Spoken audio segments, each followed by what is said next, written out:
मैं जंतर मंतर पर हूँ।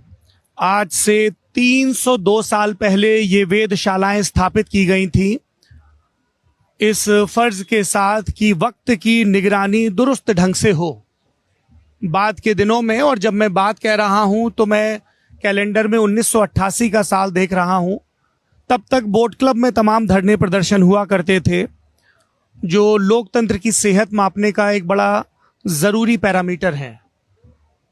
पर उसके बाद बोट क्लब से क्रमशः दिल्ली स्थित इस जंतर मंतर में, कुल 5 जंतर मंतर बनाए थे सवाई राजा जयसिंह द्वितीय ने, इसको प्रदर्शन का एक स्थल बना दिया गया। ये एक बार फिर से खबरों में है, क्योंकि इस देश के एक मशहूर शिक्षाविद, पर्यावरणविद, कॉकरोच जनता पार्टी के समर्थन में यहाँ पर 28 जून से धरने पर हैं। मैं सोनम वांगचुक जी की बात कर रहा हूँ, NIT श्रीनगर के पढ़े हुए, रेमन मैग्सेसे अवार्ड विजेता।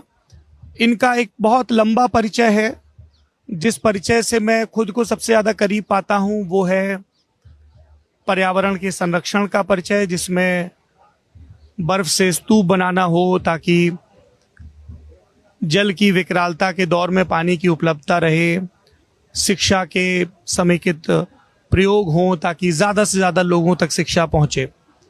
सोनम वांगचुक पिछले 2 बरस से खबरों में ज़्यादा हैं, किसी फिल्मी वजह से नहीं, किसी और संदर्भ से नहीं।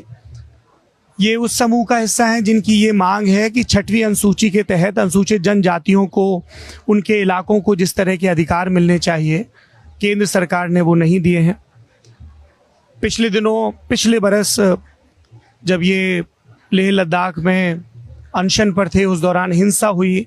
बाद में नरेंद्र मोदी सरकार ने इन्हें NSA के तहत गिरफ्तार किया और लगभग 170 दिन जेल में रखा, जोधपुर की जेल में, और फिर ये मार्च के महीने में वहाँ से रिहा हुए।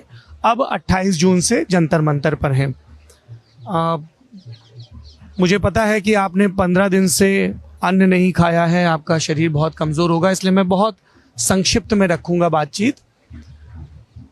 6वीं अनुसूची को लेकर जो मांगे हैं उन पर फिलहाल केंद्र सरकार के और आप लोगों के बीच वार्ता की स्थिति क्या है, ये जानना चाहता हूँ।